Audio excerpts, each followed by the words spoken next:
우리에게 주신 하나님 말씀은 신약성경 요한복음 15장 28절에서 42절 말씀입니다.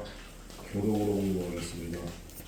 요한복음 19장 28절에서 42절 말씀 우리가 교독으로 봉독하도록 하겠습니다. 제가 읽은 성경은 신약성경 182페이지에 있습니다. 그 후에 예수께서 모든 일이 이미 이루어진 줄 아시고 성경을 응하게 하려 하사 이르시되 내가 목마르다 하시니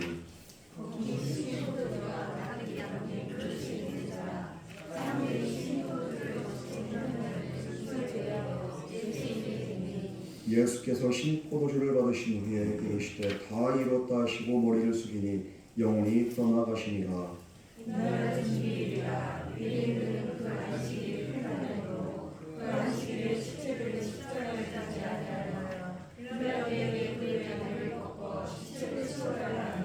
군인들이 가서 예수와 함께 못 박힌 첫째 사람과 또 그 다른 사람의 다리를 꺾고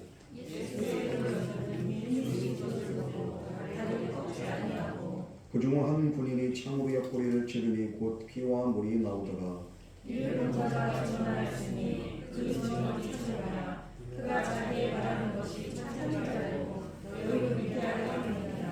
이 일이 일어난 것은 그 뼈가 하나도 꺾이지 아니하리라 한 성경을 응하게 하려 함이라. 아리마대 사람 요셉은 예수의 제자이나 유대인이 두려워 그것을 숨기더니 이 일 후에 빌라도에게 예수의 시체를 가져가기를 구하매 빌라도가 허락하는지라 이에 가서 예수의 시체를 가져가니라.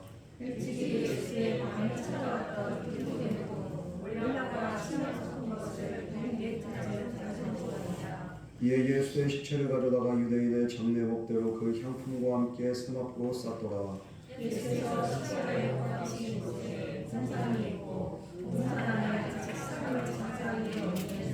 다같이 읽겠습니다. 이날 유대인의 주일이요 또 무덤이 가까움으로 예수를 거기 두니라. 아멘. 우리 이 시간 같이 기도하겠습니다. 사랑과 은혜 하나님 아버지, 오늘도 주님의 거룩한 날 맞이하여 우리가 예배 자리, 말씀의 자리로 나옵니다. 오늘도 말씀 통하여서 우리에게 친히 음성 들려주시고 우리가 그 말씀대로 순종할 수 있는 온전한 믿음과 은혜 허락하여 주시옵소서. 우리의 마음을 기경하여 주시고 우리 안에 정말 모든 굳은 살과 또한 아버지 정말로 그 돌박과 같은 그 마음들 주님께서 성령의 아버지 정말 말씀으로 갈아엎어 주시사 오늘 우리의 마음같이 옥토되어서 하나님 말씀이 온전히 심겨지게 하여 주시옵소서. 예배 시종을 주님께 부탁드립니다. 성령 하나님 우리 가운데 임재하여 주시옵소서. 예수님 이름으로 기도드렸습니다. 아멘. 우리 예수님께서 이 땅의 그 백성들을 구원하기 위해서 마지막으로 십자가에서 이제 자기 자신을 정말 내던지시고 마지막 순간을 이렇게 맞이하실 때 그때 예수님의 눈에 이렇게 마지막까지 들어온 한 여인이 있습니다. 그 여인은 바로 육신의 어머니인 그 마리아죠. 곧 다가올 죽음 앞에서 예수님은 어머니 마리아를 제자 요한에게 이렇게 부탁합니다. 그리고 마리아에게도 말합니다. 여자여 보소서 아들입니다. 어머니 이제는 이 사람을 당신 아들로 삼으시고 이 아들이 정말로 어머니를 책임질 겁니다. 이 마지막으로 이제 이렇게 예수님이 마리아에게 이렇게 말을 합니다. 어떻게 보면은 피조물인 인간에 불과한 그 마리아. 그런데 예수님께서는 마지막까지 이 마리아를 육신의 어머니로서 공경합니다. 왜냐하면 나를 낳아준 그 육신의 어머니가 그래도 마리아였기 때문에 끝까지 자식된 노래를 하는 거예요. 왜 그렇습니까? 예수님은 마지막 돌아가시는 순간에도 마리아 그 어머니의 찢어지는 그 마음, 그 심정을 알고 있었기 때문입니다. 이후에 오늘 말씀은 이제 십자가에서 이제 예수님이 운명하시고 그 후에 발생한 일들을 오늘 이렇게 말씀을 통해서 우리에게 이야기를 하고 있습니다.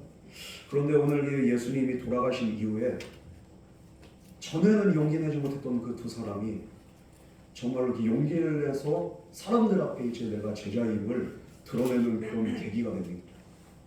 예수님이 죽자마자 이 일이 일어납니다.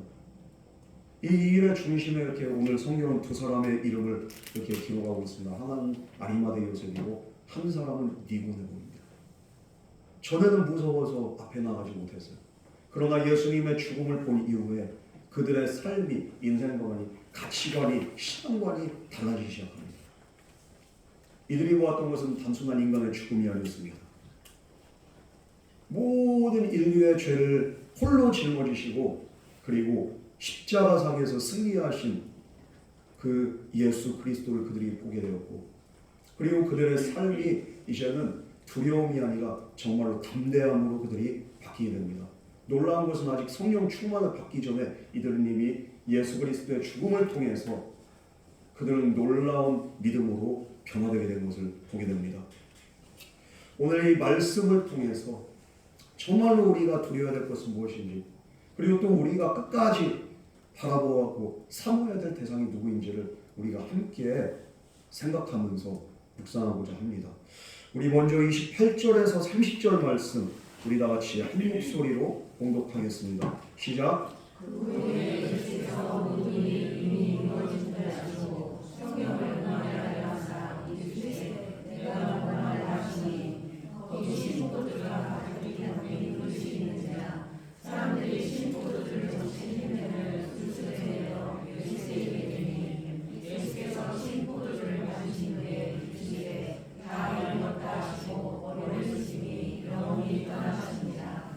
여기서 그 후에 어머니에게 이제는 새로운 아들 그 요한을 소개시켜준 이후에 예수님께서는 이제 모든 일이 다 이렇게 이루어진 것을 아시고 성경을 응하게 하려 와서 이제 내가 목마르다 이렇게 말씀하십니다. 이 목마르다고 하신 것도 하나님의 말씀을 이루기 위해서 예수님께서 하신 말씀입니다. 시편 69편 21절에 이렇게 목마르다 할 때 이렇게 신포도주를 받으시거든요. 이 말씀이 이렇게 있습니다. 그들이 쓸개를 다하여 음식물로 주며 목마를 때에는 초를 마시게 하였사오니, 이 말씀을 이루기 위해서 예수님이 목마르다 하시고 신포도주를 받으시는 거예요. 신포도주는 식초와 같습니다. 성경에서 말하는 쓸개와 같고 식초와 같은 거 쓴 거예요. 너무 써요. 목이 마를 때 물이나 포도주가 아닌 신포도주, 식초를 마신다고 생각을 해보세요. 여러분 어떨 것 같습니까? 이것이 오히려 더 목이 마르고 고통스러운 거예요. 차라리 안 마시는 게 나아. 그런데 예수님은 하나님의 말씀을 응하기 위해서 내가 목마르다 하시고 이 식초를 그냥 들이키신 거예요. 끝까지 오롯이 십자가에서 목마른 것, 최후까지도 정말로 고통 속에서 처절하게 이 모든 것들을 당하시고 겪으시고 돌아가셨습니다. 사람들은 그럼 왜 이 식초를 넣습니까? 예수님을 끝까지 능멸하기 위해서. 그러나 예수님은 성경 말씀 응하게 하시려고 이것을 받으시고 다 이뤘다 이 말씀 이후에 예수님은 돌아가십니다. 이 예수님께서 십자가에 달려 돌아가신 날은 안식 전날입니다. 유대인들은 안식일을 철저하게 여깁니다. 그래서 안식일에 시체를 방치하는 것은 이건 큰 죄가 돼요. 안식일에는 사형을 집행할 수 없고 시체가 달려있어서도 안 돼요. 그래서 유대인들은 안식일이 되기 전에 예수님의 시체를 치우려고 했습니다. 그러나 십자가에 매달린 죄수들은 아직 안 죽었어요. 그래서 어떻게 합니까? 유대인들이 시체를 이렇게 치우기 위해서 예수님을 비롯한 그 세 명의 죄인의 다리를 꺾어달라고 그들이 이렇게 요구를 하게 됩니다. 31절에서 33절 말씀 우리 다 같이 읽어보겠습니다. 시작. 이는 주일이라 우리 죄인들은 안식일이 끝나므로 그 안식일에 시체를 십자가에 달아요. 빌라도에게 그들의 다리를 꺾어 시체를 처벌하니 우리들이 가서 예수와 함께 바뀐 첫째 사람과 또 부족한 사람의 다리를 꺾고 예수께서는 이 죽으시고 다리를 꺾지 아니하고. 유대인들은 왜 죄수의 다리를 꺾으려고 했습니까? 십자가에 매달리는 사람들의 모든 체중이 손하고 발에 이렇게 집중이 됩니다. 그래서 이렇게 매달려 있는 거죠.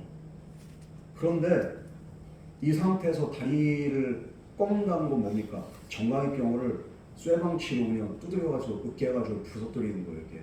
그럼 다리가 꺾어지는 거죠. 그렇게 될 때 체중 온전히 그냥 두 손으로만 지탱하게 됩니다. 매달려 있는 거죠. 다리가 힘을 잃게 됐을 때, 매달려 있을 때 어떻게 됩니까? 숨을 쉴 수가 없어요. 계속 과호흡 상태가 하다가 숨 막혀서 질식해서 죽는 거예요. 더 빨리 죽게 되죠. 다음 날이 안식일이기 때문에 날이 저물기 전에 빨리 시체를 치우고 싶었던 거예요. 유대인들은 그래서 죄인들이 빨리 죽게 하기 위해서 이들의 다리를 꺾어달라고 그렇게 부탁을 한 것입니다. 이에 빌라도가 이제 그 요청대로 그 요구를 들어주고 다리를 꺾었어요. 쇠망치로 그냥 정갈병을 으깨버리고 이렇게 부러뜨려 버립니다. 그런데 예수님의 다리를 으깨려고 하는데 보니까 예수님이 돌아가신 거예요. 그래서 예수님은 지나칩니다. 이미 돌아가신 지 한참 된 것을 그들이 보게 됩니다. 그러나 그럼에도 불구하고 한 로마 군인은 의구심이 생기고 정말로 죽었을까? 그래서 예수님의 옆구리를 창으로 찌르게 됩니다. 이 34절 말씀을 이다 같이 공부하겠습니다. 시작.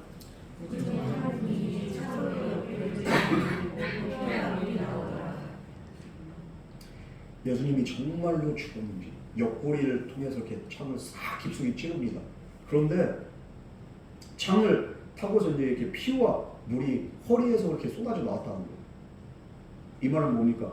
허리를 통해서 안쪽으로 깊숙이 싹 찔렀을 때 심장을 찌른 거예요. 사람이 죽으면은 심장이 더 이상 작동을 하지 않습니다. 그럼 심장에 피가 고이는 것, 이건 누구나 다 알고 있는 사실입니다. 그런데 피가 오랫동안 고이게 되면은 여러분 피가 어떻게 되는 줄 아세요? 피가 혈청하고 그리고 혈병으로 이렇게 나누게 됩니다. 혈병은 우리가 생각하는 이렇게 뭐 적혈구와 백혈구와 이렇게 혈소판, 이게 빨간 색깔, 이걸 이렇게 구성한 거고, 피는 또 물과 이렇게 이런 것들 이렇게 섞여 있는 거잖아요. 물하고 이게 혈청하고 이렇게 그게 그 혈병하고 분리가 되는 거예요.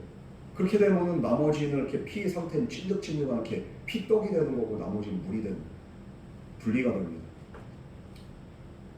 어떤 원리냐면 이렇게 요거트나 이런 것들을 보면요, 요즘에 그릭 요거트 이렇게 나오잖아요. 오랫동안 이렇게 그냥 놔두다 보면 체에 이렇게 다 해가지고, 그럼 이것도 유청하고 이렇게 유경하고 이렇게 바뀌잖아요. 걸리듯이잖아요. 물이 쭉 빠지면서 물기 뺀 그렇게 요거트가 그릭 요거트가 되죠. 피도 마찬가지. 이게 나중엔 분리가 됩니다. 죽은 지 한참 되면 이렇게 물과 피가 이렇게 섞여서 나오게 되는 거예요. 흐르게 되는 거예요. 이 말은 무슨 말이냐?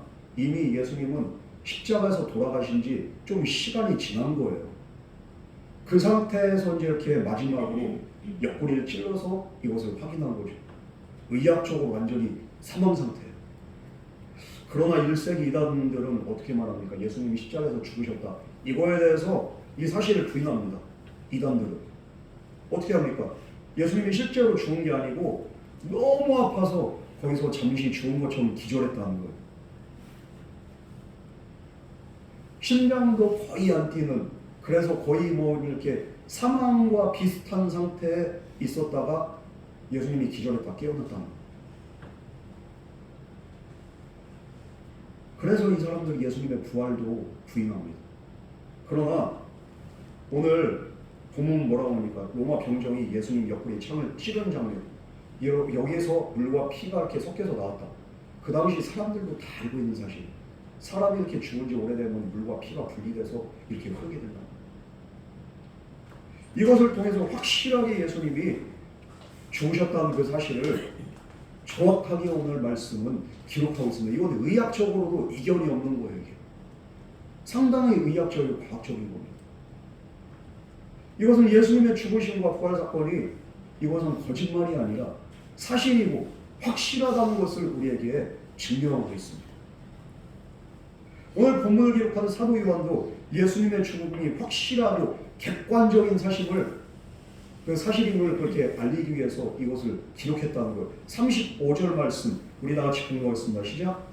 이를 보다가 증언하시니 그 증언이 참이라. 그가 자기의 말하는 것이 참인 줄 알고 너희는 믿게 하느니라. 이를 본 자가 누굽니까? 오늘 이 요한복음의 저자 사도 요한을 말합니다. 이 사람이 분명히 증언하는 거예요. 이 증언이 참이다. 왜? 직접 봤기 때문이다. 그 당시에 예수님이 돌아가신 거, 그리고 물과 피를 흘리신 거 내가 직접 봤다는 거예요. 왜 이것을 그렇게 말하는가? 바로 그것이 참인 줄 알고 너희로 믿게 하려 함이라. 너희로 하여금 이것이 사실임을 믿게 하기 위해서 내가 직접 목격한 대로 본 대로 이것을 기록했다는 거예요.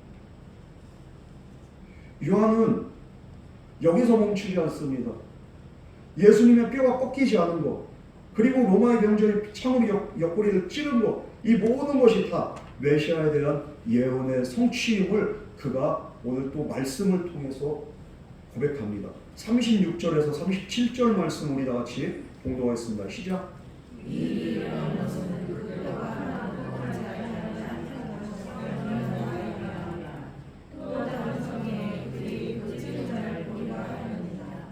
예수님의 뼈가 하나도 꺾이지 않은 거, 이건 바로 시편 34편 20절의 성취를 말하고 있습니다.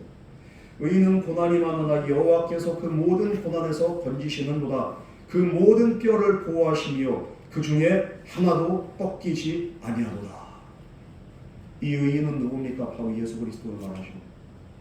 고난이 많지만 그 모든 고난에서 건지시고 부활 승리하게 하시는 거예요. 우리 하나님께서. 그리고 그 모든 뼈는 하나도 꺾이지 않으리. 이것은 바로 예언의 성취였습니다. 또 저희가 그 찌른 자를 보리라.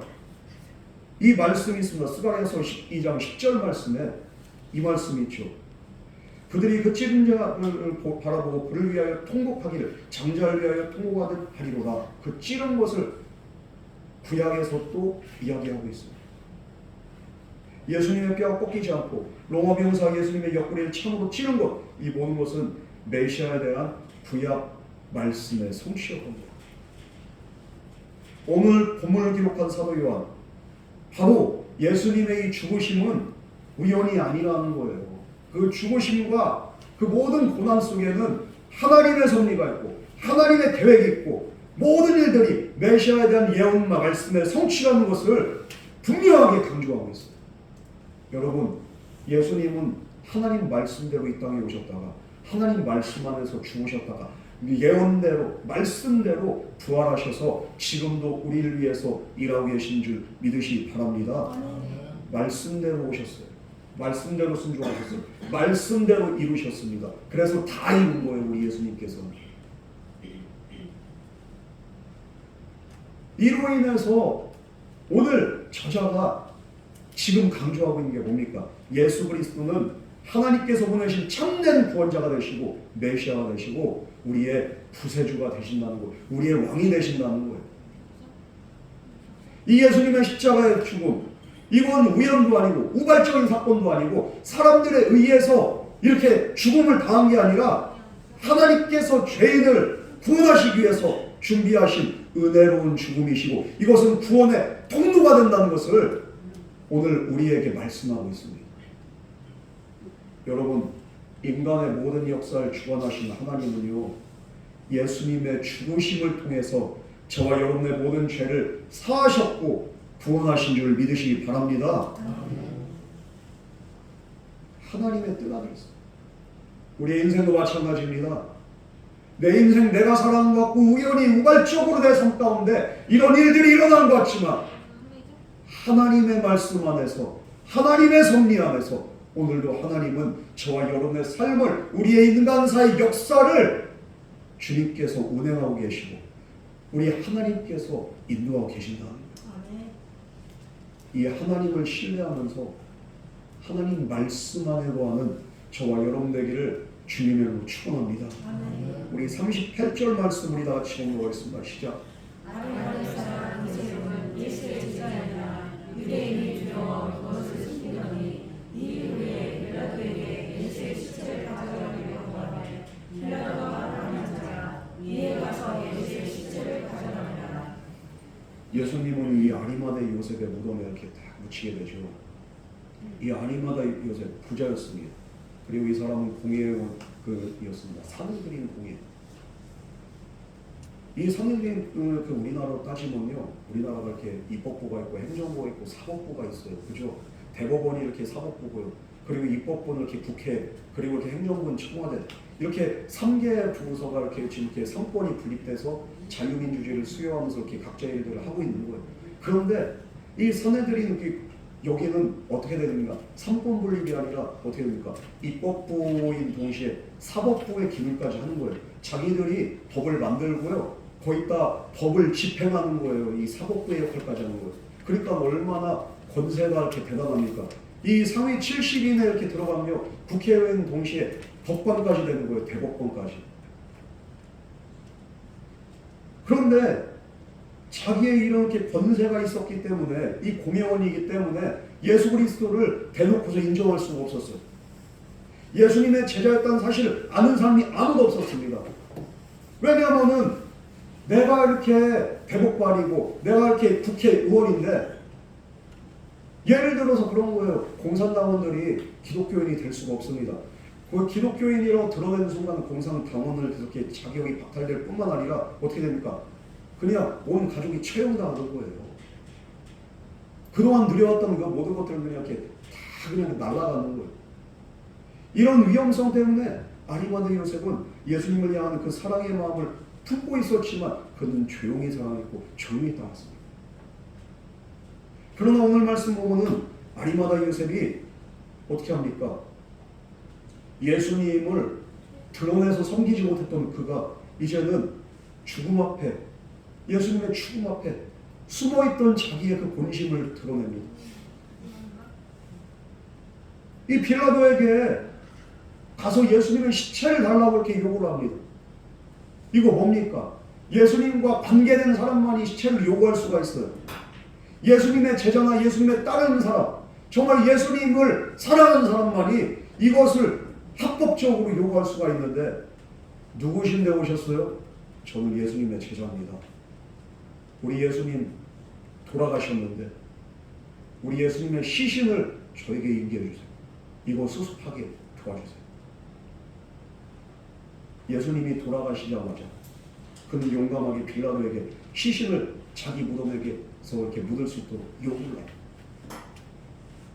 당시 십자가형은 로마의 반역한 무리, 악한 자들에게 내리는 형벌이었습니다. 십자가에서 죽는 자는 로마법으로 어떤 예우를 할 수가 없어.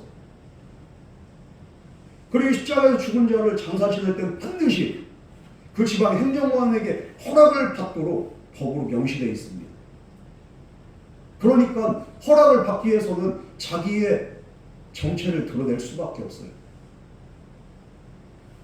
이 행동이 얼마나 위험한 행동인지 모릅니다. 그동안 위험했기 때문에 그는 드러내지 못했어요. 그러나 예수님이 돌아가신 이후에 그는 용감하게 자기 자신을 드러냅니다. 이것이 왜 그렇게 위험할까? 첫 번째로, 이 일로 인해서 그가 가진 모든 정치적인 권력과 자기 모든 기반, 이거 한 번에 날아갈 수가 있어. 그런데 그는 정면에 나섭니다. 두 번째로, 이 사람은 유대인이죠. 무교절 큰 날인 6월절이고 안식일이 있는데 시체를 접하게 되면 어떻게 됩니까? 시신 수습하려고 하면 어떻게 합니까? 자기가 시신을 이걸 만져야 되고, 이게. 그래서 그 예수님의 시신을 안고서 자기 무덤으로 이렇게 또 예수님의 시신을 이렇게 가지고 운반을 해야 된다는 거예요. 혼자서는 안 되겠죠. 몇몇 사람과 함께. 그런데 그 사람 중에 시신을 이렇게 운반하려는 사람이 몇 명이나 되겠습니까? 몇 명 되지 않은 사람 중에 자기는 시신을 같이 운반을 해야 되는 거예요.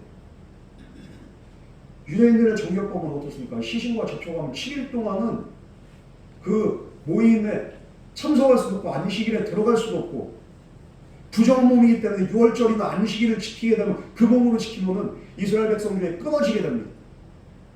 그런데 이 시신을 그냥 이렇게 인계 받으려고 하는 거죠. 세 번째로, 이제는 이렇게 정체가 발각이 되면 어떻게 됩니까? 예수님의 전당으로 인식이 되는 거예요. 그러면 그도 역시 십자가에 달려 죽을 수밖에 없습니다. 예수님을 무덤에 묻을 수 있는 자는 그런데 지금 나선 사람들이 없어. 나밖에 없어요, 지금. 아리마다 요셉의 입장에서. 그 누구도 선뜻 앞으로 나서지 못할 때에 그가 용기를 낼 수밖에 없습니다. 왜? 나밖에 없기 때문에. 오직 자기만이 할 수 있는 그 일에 그는 목숨을 걸고 나섭니다. 나 외에 할 사람이 아무도 없어요.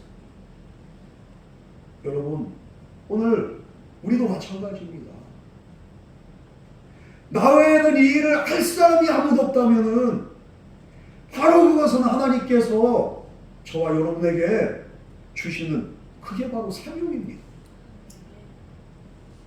아리마대 요셉이 그랬듯이 우리 앞에 어떤 일이 닥친다 할지라도 우리도 이것이 정말로 나밖에 할 사람이 없다면 우리는 이것을 충성함으로 이 사명을 감당해야 됩니다.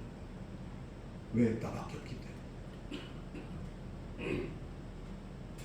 니고데모도 마찬가지예요. 이 아리마대 그 요셉의 그 용기를 통해서 그도 이제는 전면에 나섭니다. 우리 39절 말씀을 다 같이 공부하겠습니다. 시작.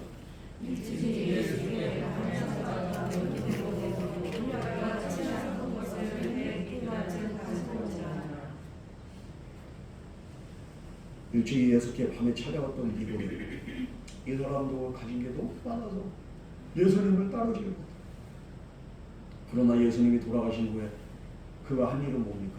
자기가 가진 정말로 그 재물을 예수님을 위해서 그냥 이렇게 기꺼이 헌신한 이 당시에 그 침향과 모략, 침향은 이렇게 시체 방부 처리를 할 때 씁니다. 모략은 바로 소염, 그렇게 그 염증 제거나 이렇게 그렇게 또 상처 소독, 그리고 또 향수에 쓰일 때 모략을 씁니다. 그런데 이 침향 섞은 그 모략을 100리터라는 이렇게 그가 이렇게 헌신했다는 거예요. 100리터라는 그 우리 키로수로 하면 35kg 정도 됩니다. 상당한 양입니다. 35kg의 그 침향과 모략, 이거는 왕족들이나 왕이나 이런 사람들 장례나 쓰는 거예요. 이게 비용이 어마어마합니다.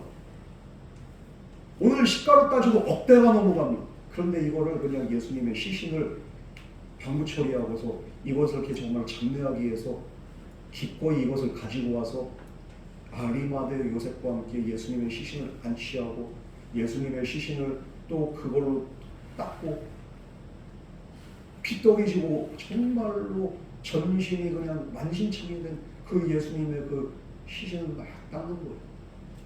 그리고 세마포로 싸서 이 시신을 안치합니다. 예수님이 살아계셨을 때는 다른 사람의 눈을 피해서 몰래 찾아왔어요. 그러나 요셉이 자신을 드러냄으로 인해서 그 영향이 니고데모에게도 이렇게 흘러가게 됩니다. 그리고 그 역시 사람들 앞에 자신이 예수님의 제자임을 이렇게 또 드러나게 됩니다. 여러분, 우리는 때로는 용기가 필요해요. 내가 그리스도임을 드러내야 될 때가 있고 그로 인해서 내가 정말 불이익을 당할 수도 있어. 내가 어려움 당할 수도 있어. 그러나 내가 드러내야 될 때가 있어. 그럴 때 우리는 어떻게 해야 됩니까? 우리는 하나님과 사람들 앞에서 예수 그리스도를 나타내고 예수 그리스도를 증거하는 증인이 돼야 돼요. 증인으로 저와 여러분들은 부르심을 받은 줄 믿으시기 바랍니다. 증인이라는 말은요, 헬라어로 마르투스라고 하는데 순교자라는 뜻이에요. 예수 그리스도의 복음을 위해서 정말로 내가 예수 그리스도의 증인 되기 위해서 목숨까지도 걸 각오를 하고서 순교의 각오로 살아간 자들, 그게 바로 증인입니다. 우리 코로나 시대 때 우리는 그리스도인을 많이 드러냈어요. 언론이 그냥 또 그 정부 기관이 얼마나 그냥 우리 교회를 코로나의 온상으로 그냥 몰고 왔습니다. 매일매일마다 이렇게 뉴스에서 터진 거, 어느 교회에서 불법 집회를 했더니 그냥 이렇게 확진자가 이렇게 돼가지고 터지게 되었더라. 또 어느 교회에서 터졌더라. 교회만 그냥 계속 융단 폭격을 했죠. 그럴 때 우리 그리스도인들이 대놓고서 정말로 나 교회 다닌다고, 나 교인이라고 그렇게 말할 수 있는 자들이 얼마나 됐습니까? 주님 오실 날이 가까웠습니다.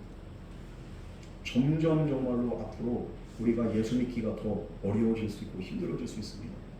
이 세상이 점점점 더 악해질 수 있습니다. 그럴 때 우리는 어떻게 해야 될까요? 그럼에도 불구하고 나는 그리스도인이다. 나는 하나님 외에 다른 것을 믿지 않는다. 우리가 성경적인 가치관 가지고서 우리가 이 세상을 향해서 나가야 된다. 만약에 포괄적인 차별금지법 통과되고 그렇게 되면 어떻게 될 것 같습니까? 우리는 이제는 성경적인 가치관대로 이렇게 말할 수가 없어요. 왜? 차별 금지인데 차별하는 그 발언이 되는데 동성은 안 된다고 말 못해. 자녀들이 그냥 이렇게 제 3의 성으로 그렇게 그냥 이렇게 갈아탄다고 해도 그거 말 못해. 이거 이렇게 그냥 이렇게 비정상적이다 말 못해요. 남자와 여자가 결혼해서 이렇게 가정을 이루는 게 정상인데 남자끼리 이렇게 결혼하고 여자끼리 결혼하고 이것도 정말로 합법이 되면요 어떻게 됩니까?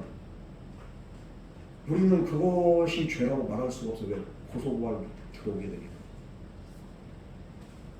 성경적인 세상하고 전혀 이렇게 관계가 없는 그런 세상이 될 겁니다.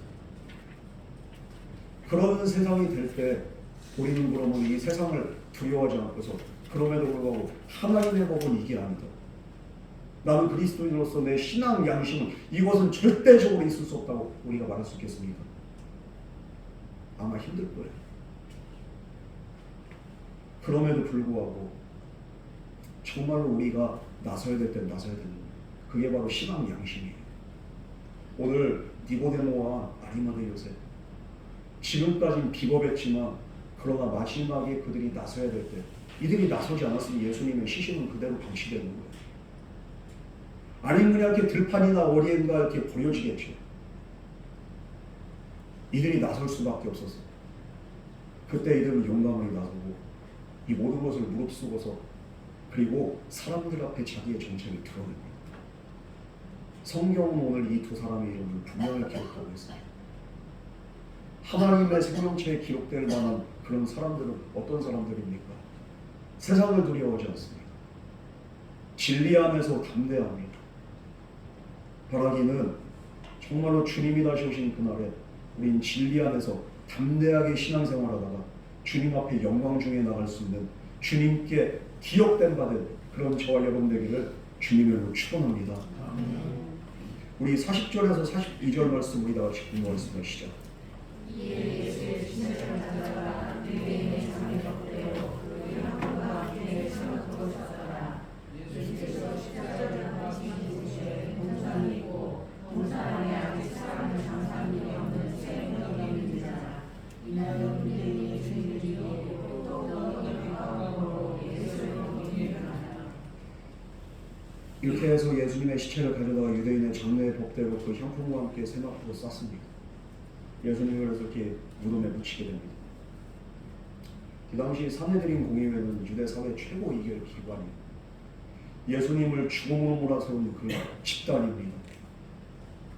이 산헤드린 공의원의 시문인 두 사람이 70인 중에 2명이나 있어 지금. 야 이거 진짜 큰일이죠. 이 공의 입장에서. 그런데 이 죽은 예수님을 정성을 다해 장례를 치렀다는 그 사실. 앞으로 두 사람 무사할까요? 앞으로 다가올 그 공의원들의 그 압박과 그 정말 융단 폭격 그거 이들이 이제 감내해야 되는 거예요. 앞으로 무사하기는 힘들어 이제. 지금 이 상황에서 3년간 예수님과 동고동락했던 제자들도 예수님 다 떠났어요 지금.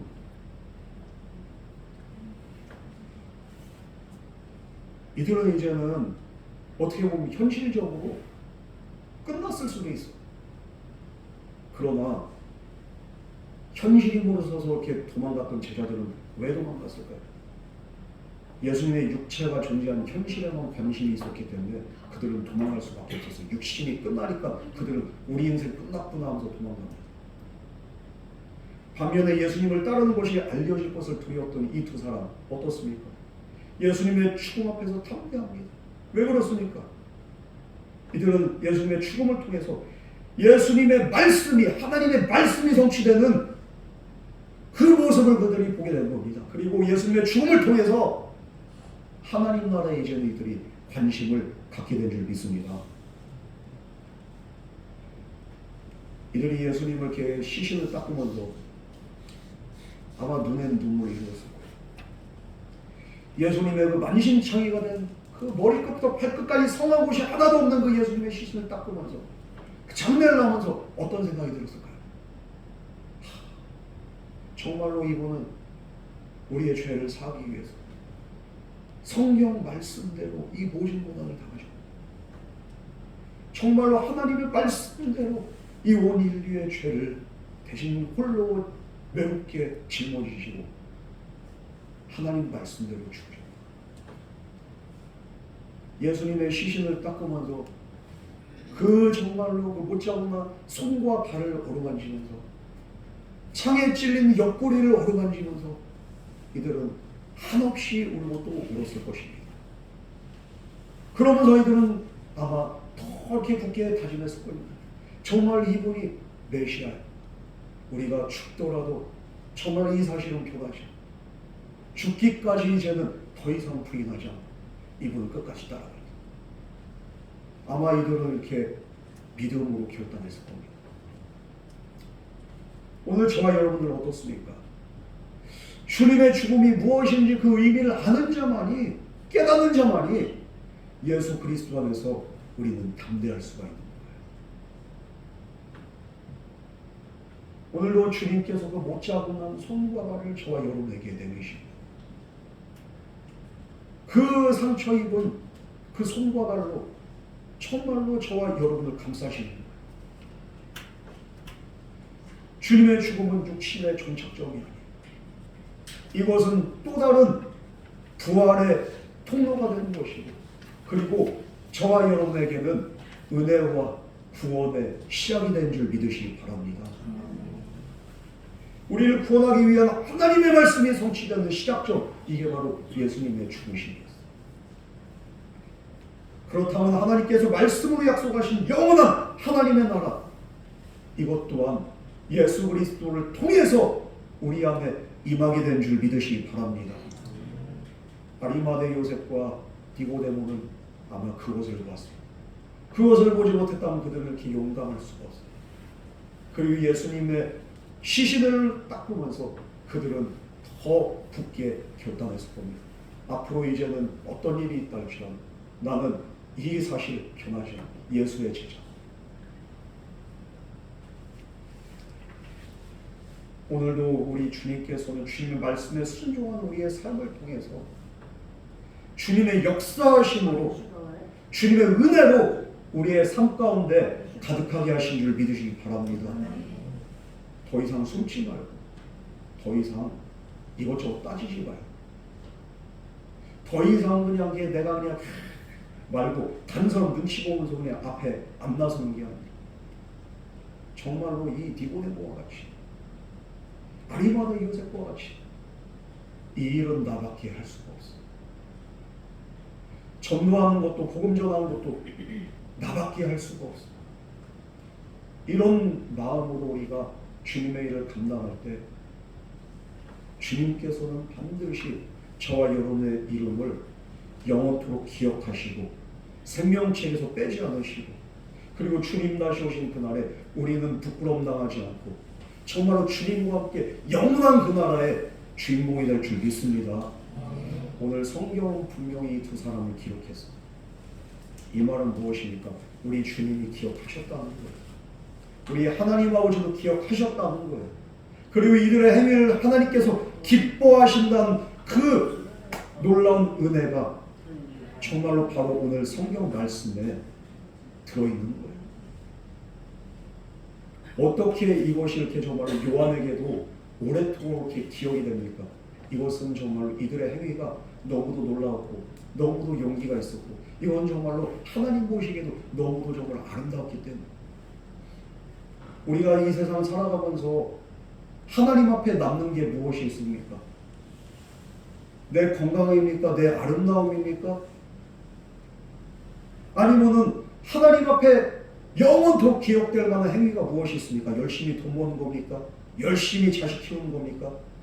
아니면 정말로 우리 인생에서 가장 아름다운 그 추억으로 남는 게 바로 좋은 데 이렇게 여행 갔다 오고 아름다운 인생 삶에 그게 이렇게 영원히 남는 남는 겁니까?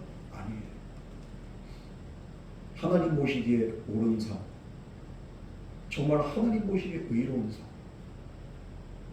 하나님 보시기에 정말 아름다운 삶은요, 정말로 내가 하나님의 뜻을 깨닫고 하나님이 원하는 그 삶을 내가 살아갈 때, 그런 인생 살아갈 때 하나님은 저와 여러분의 그런 인생을 영원토록 기억하게 될 줄 믿습니다. 하나님께 기억된 바된 그런 아름다운 인생 살아가는 저와 여러분 되기를 주님의 이름으로 축원합니다. 우리 이 시간 다 같이 기도하겠습니다. 사랑과 은혜 하나님 아버지, 우리가 지금까지 살아온 것들, 정말 나를 위해서 육신의 때를 위해서만 살아왔던 우리의 지난날의 어리석은 모습을 우리가 돌아보게 됩니다. 영혼의 때를 위해서 우리가 생각하지도 살아가지도 우리가 헌신하지도 못하였던 지난날의 연약한 모습들 주여 용서하여 주시옵시고, 지금부터라도 정말로 영혼의 때를 위해서, 주님의 때를 위해서, 그리고 또한 주님의 뜻과 주님의 그 모든 섭리를 위해서 우리 인생 온전히 쓰임받을 수 있도록 주여 인도하여 주시옵소서. 나를 위해 십자가에 피 흘려 죽으신 주님을 위해서 이제는 살아가기를 원합니다. 주님께서도 당신 자신을 위해서 이 땅에서 살아가신 것이 아니라 아버지의 뜻을 이루기 위해서 이 세상 이 땅에 태어나시고 그리고 십자가에서 죽으신 줄 믿습니다. 우리도 주님처럼 이제는 주를 위해서 살아갈 수 있는 온전한 헌신의 삶을 살아가게 하여 주시옵소서. 주여 믿음의 믿음 더하여 주시옵소서. 이 모든 말씀 거룩하신 예수님 이름으로 간절히 기도드렸습니다. 아멘. 이 시간